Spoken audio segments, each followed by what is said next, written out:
Alright, today we're discussing hardcore checkpoint in Insurgency Sandstorm, and I want to talk about this game mode with you here today, simply because I want to put it on your radar and recommend it to you. It's awesome, and it's awesome for a variety of reasons, so let's break it down, alright? Hardcore checkpoint is a ruthless co-op experience. First off, you're limited in how fast you can run. When you try sprinting, your character does this run animation as opposed to this.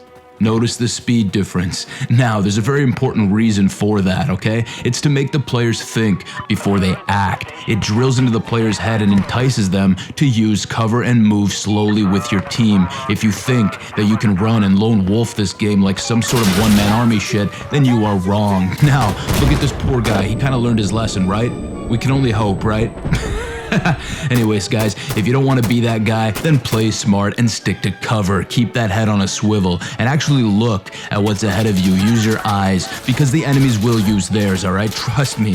One thing to note though, guys, too, is that the enemy movement speeds are also reduced too, so it's more important that you chill the fuck out, focus, and move slowly.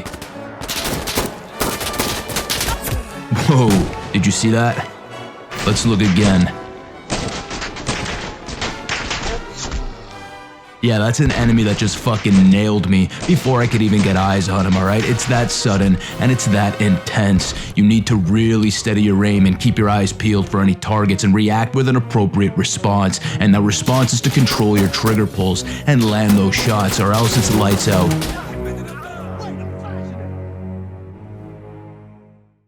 Now guys, accuracy is the aim here, and it's important when engaging. If you spray, you better pray, alright? Stick to single shot firing and lean in on that IR laser of you and your team, especially when in the night, alright? Use those lines of light on top of your communication if you are playing with people who are mic'd up to know visually what targets are already being aimed at and engaged, so that you can pivot to another target who is free to engage. That way, everyone is helping and everyone has an equal response to the targets that are thrown at you.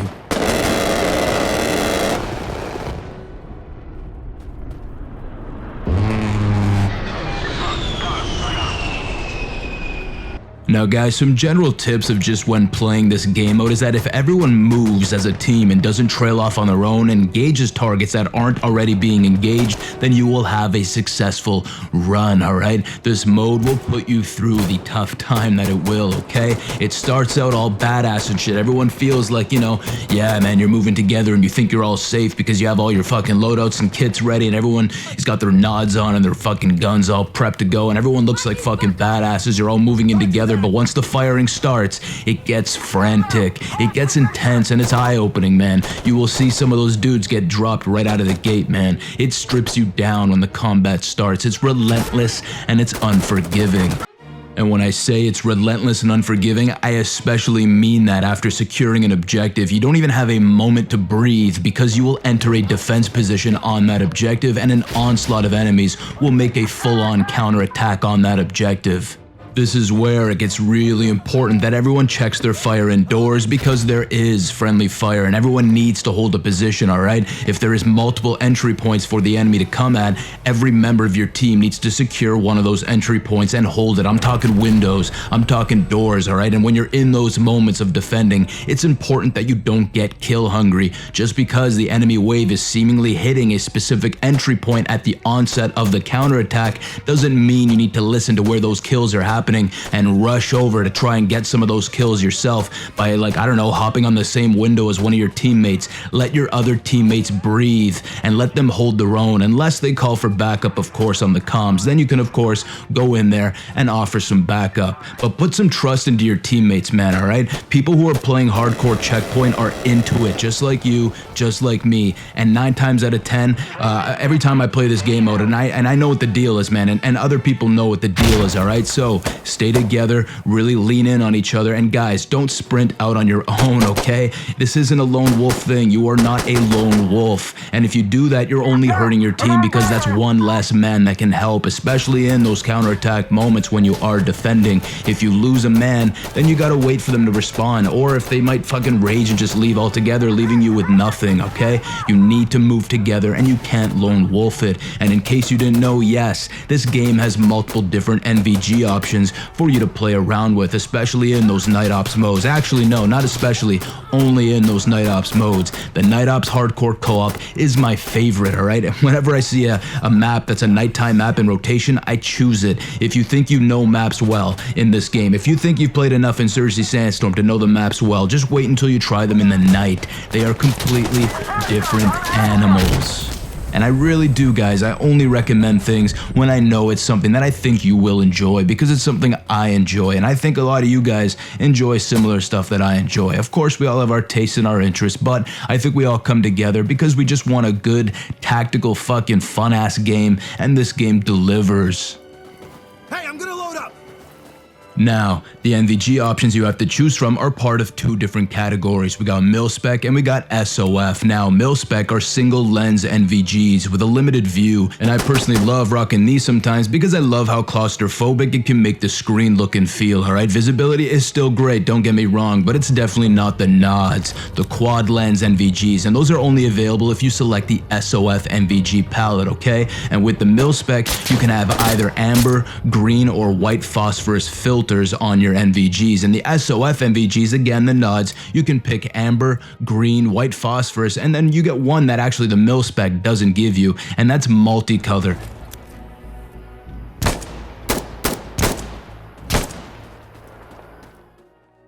So yeah, man, if you guys are into NVG combat and NVG gameplay and you like having options for what NVG filters you do run, at least Insurgency Sandstorm doesn't disappoint on that front, alright? It gives you options, and they're all great, and they're all interesting, and they all make the game ultimately feel different each and every time you play, adding replayability. It's fun to play one round with the green NVGs, and then it's fun to try on those SOF ones with the wider field of view if I want to try, say, multicolor, because the mil-spec doesn't have it. Guys, these are great options, man, and I love when shooters allow you this level of fucking control and this level of options, man, because let's face it, a lot of games, they just give you the standard green. They don't even let you customize, but this game does that. Now, one thing to note too, a little tip for you guys, is that the longer you engage the enemy, or the longer they engage you, I should say rather, the more accurate they get, okay? If they miss the first shot initially, then you know that second or third shot that pops off could be the one that ends you. So you really need to land your initial shots and not let the firing linger on too long, because again, you will be dropped. The enemy gets more accurate the longer that you engage them.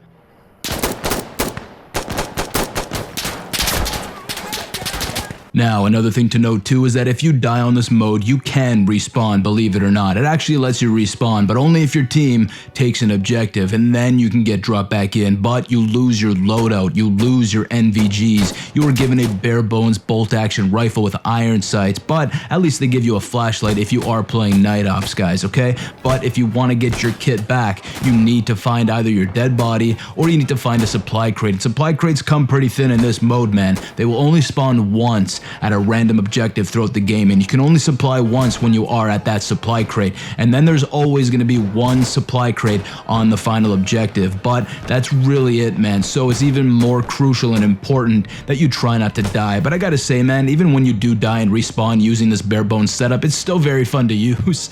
You can still get highly immersed in it, because look at how dark this game mode is, man. Look at this shit. When you have the flashlight going, it feels like you're playing a horror shooter almost, but it's against real fucking insurgents, against real targets. But anyways, man, you gotta bring it your all. You gotta bring all your passion and effort and energy to this game mode if you want to succeed. It's not easy, man. It's not easy to get a victory. It's very rare, actually, that you will get a victory. So do check this game out. I promise you the maps and the gunplay is top notch. I know I didn't touch on it here, but I've spoken about it in previous Insurgency videos, so do check out my playlist if you do want to see more. Again, top notch gameplay, top notch gunplay, very real gunplay. They put a lot of effort into making these guns feel real, man, okay? It's an experience. Again, you will really love this game, man. I'm telling you, you will love it. There's not too many fucking FPS shooters or hardcore tactical shooters on consoles either, so this is a big selling point in that regard, man. We don't have too many options on console, but Insurgency Sandstorm is the light at the end of the fucking tunnel, so check it out, man, and again, you will enjoy yourself. And as always, guys, thank you for watching, and take it easy.